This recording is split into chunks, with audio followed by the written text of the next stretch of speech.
Yo, Redmi Note 14 Pro 5G. Smartphone ini menurut gue mendapatkan upgrade terbesar antar generasi di antara jajaran Redmi Note series varian Pro yang pernah ada di Indonesia.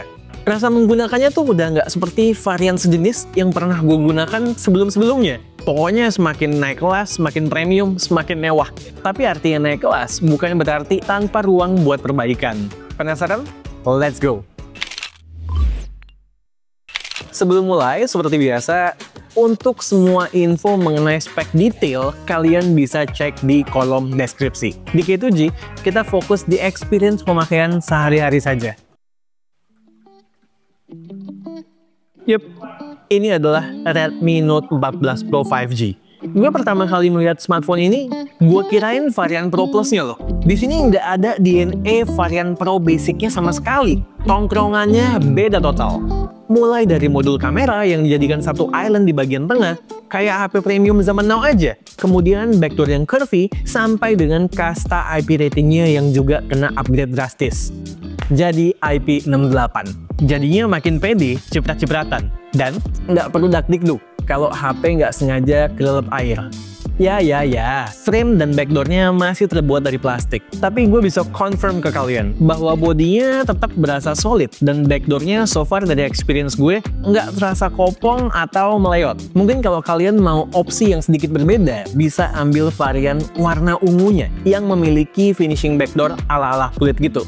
Apapun pilihannya, di tangan berasa nyaman karena beratnya nggak sampai 200 gram. Ditambah layarnya yang juga melengkung, memberikan rasa ekstra smooth saat digenggam, nggak kayak megang bata di tangan. By the way, kalian tidak salah dengar. Redmi Note varian Pro yang basic yang hadir di Indonesia kali ini, layarnya sudah melengkung, edge to edge. Alessa mungkin boleh aja tidak doyan dengan layar seperti ini, tapi tidak demikian dengan gue. Gue suka. Yep, gue suka dengan layar curve non-eye candy yang berasa lebih mewah ketimbang flat display. Iya, bezelnya masih rada tebal dibanding curve display kelas atas. Tapi bisa gue terima mengingat segmen harga yang dituju Redmi. Nggak cuman poin itu saja ya, yang kebagian upgrade yang notable di bagian layar. Spesifikasi lapisan Gorilla Glass-nya juga semakin pol dengan penggunaan Victus 2. Namun perlu diingat, semakin durable bukan berarti anti gores ya, anti dari scratch. Jadi pastikan tetap pakai screen protector. Ingat, partikel debu atau kunci di kantong berpotensi lebih kejam daripada aspal atau lantai misalnya. Kemudian peak brightness-nya juga semakin nampol mencapai 3000 nits. Harusnya ini relevansinya lebih ke konten HDR di penggunaan outdoor, supaya feeling imersifnya tetap terjaga. Karena sejatinya menggunakan Redmi Note 14 Pro 5G di sikon outdoor buat keperluan sehari-hari lainnya nggak ada masalah. Mirip-mirip aja sama pendahulunya ya, seinget gue. Nggak lupa, in-display fingerprint yang kerjanya cepat dan akurat, dan stereo speaker yang punya output yang bagus juga tetap disematkan di smartphone ini. Ngomongin audio, ada yang hilang nih. Pasti ketebak lah. Headphone jack. Resep lama lah ya ini. Kalau smartphone semakin premium, biasanya headphone jack yang kena pangkas atau jadi korban. Redmi Note 14 Pro 5G menggunakan SoC Dimensity 7300 Ultra. Ya, bener. Seperti yang udah pernah kami sampaikan sebelumnya, kalau di belakang jenis SoC-nya ada embel-embel Ultra, artinya ada kolaborasi khusus antara MediaTek dan Xiaomi untuk mengoptimize kinerja dari SoC yang ada di smartphone ini. Sebenarnya, kalau pure gue lihat angka benchmark Geekbench-nya, ini kelasnya termasuk mirip dengan 7S Gen 2 di Redmi Note 13 Pro 5G. Namun kalau kita telisik lebih jauh dari skor Antutunya, ada perbaikan yang lumayan dari sisi read atau write memory-nya, terlepas sama-sama UFS 2.2.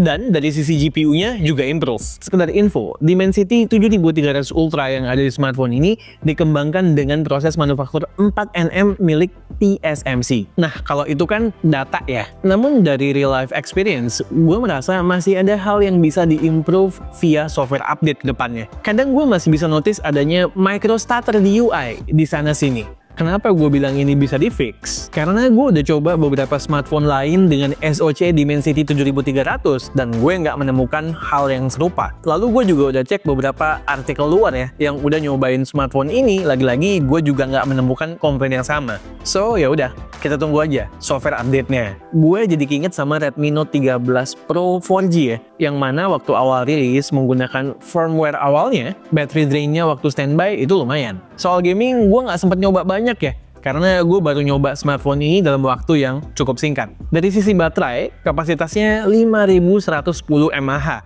Dengan pola standar penggunaan K2G yang berdasarkan pemakaian real, bisa dapat SOT 6,5 jam. Itu juga masih sisa 7%. Ini harusnya bisa lebih baik lagi kalau firmware-nya udah lebih dioptimize.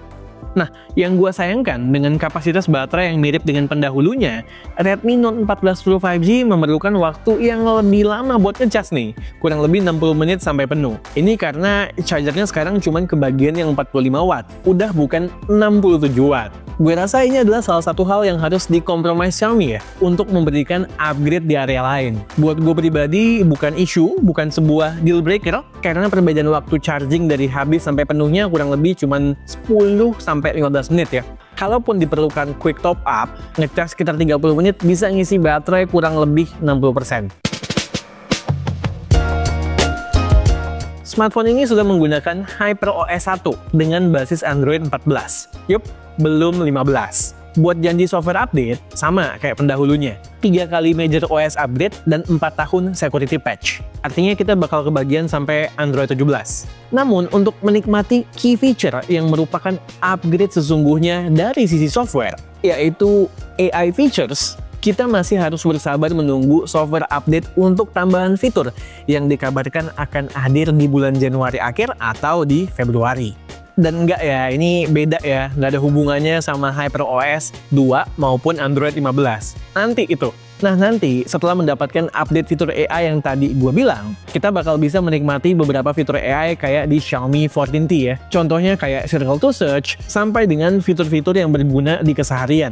Seperti AI Eraser Pro, AI Cutout, sampai dengan AI Image Expansion untuk fill-in gambar berdasarkan rasio yang kita inginkan. Fitur yang kayak begini nih, bisa banget level up experience pemakaian smartphone di segmen yang dituju oleh Redmi Note 14 Pro 5G ini. Kuncinya, sabar. Sementara ini, kalian bisa nyobain fitur AI Eraser yang standar buat remove object.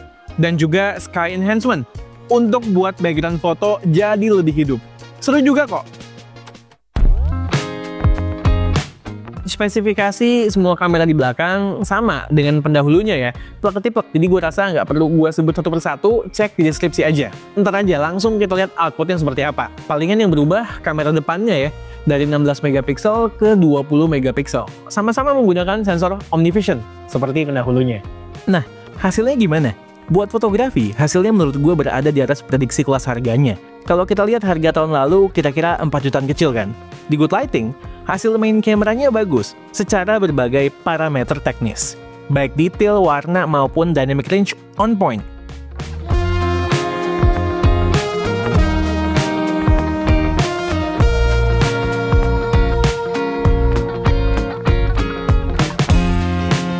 Secara spesifik, gue apresiasi kemampuannya nge-freeze action di Good Light dengan baik, serta warna yang eye-pleasing, tapi nggak lebay sama sekali. Cek langit yang birunya, nggak lebay, dan skin tone yang masih termasuk natural dari tadi.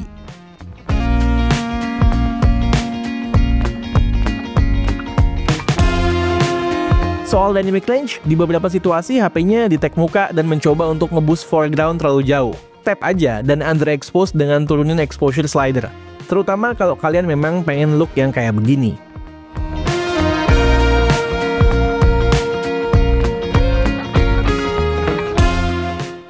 Di kondisi remang, detail ada penurunan sedikit, namun masih acceptable banget. Bukaan yang gede, serta sensor 200 megapiksel bikin HP-nya punya headroom untuk pixel binning dengan baik. Di kondisi begini, night mode belum dibutuhkan.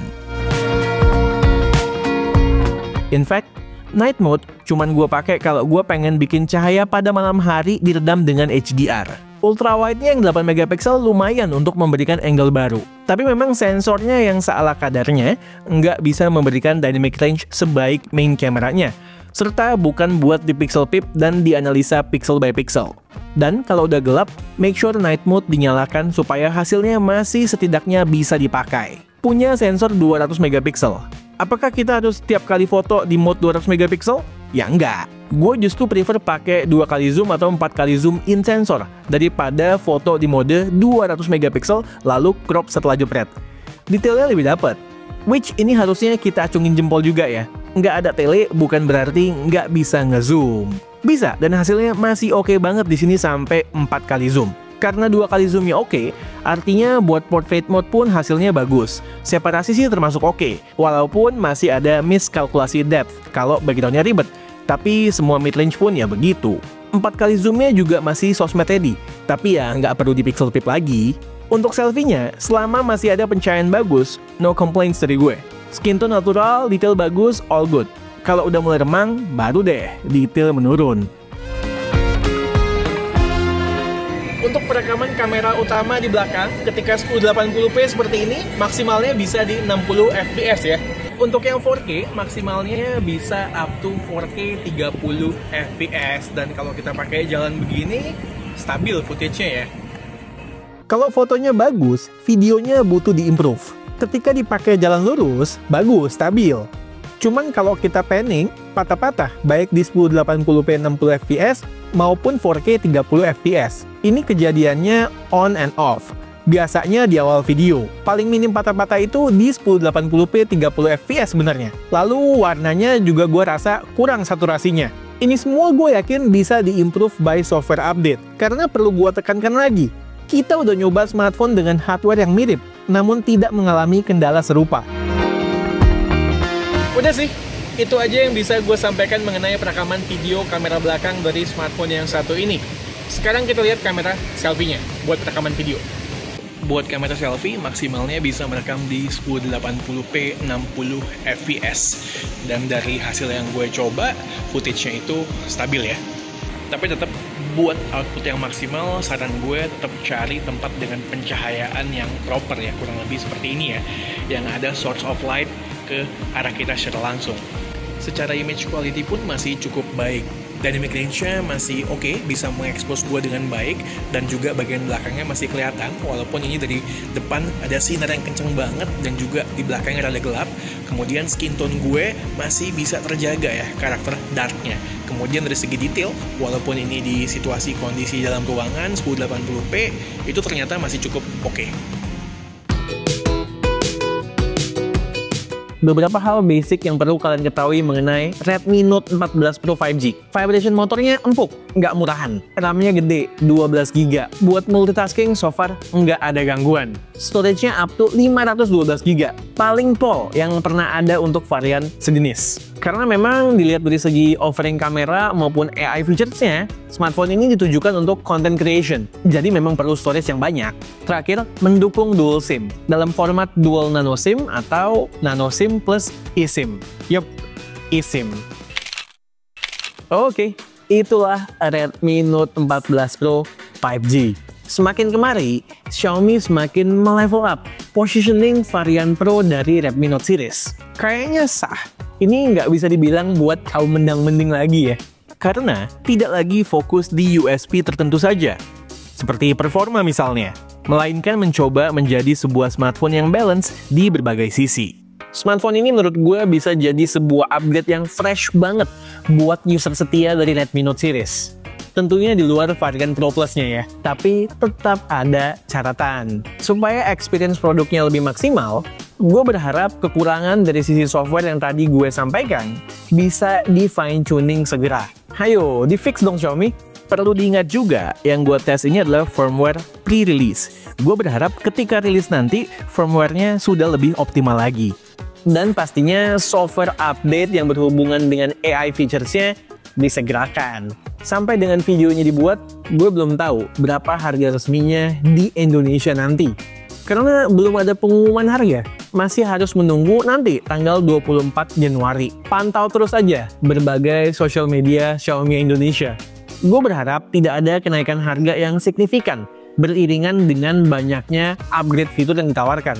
Karena kan toh tetap ada compromise di beberapa sisi. Salah satu contohnya adalah kemampuan chargingnya yang menurun. Kalau saja harganya sama dengan generasi terdahulu, baru deh value-nya akan menjadi lebih seksi. Oke, sekian aja video dari gue kali ini. Gue Satish and this is K2G. tunggu racun-racun kami yang berikutnya. Bye guys.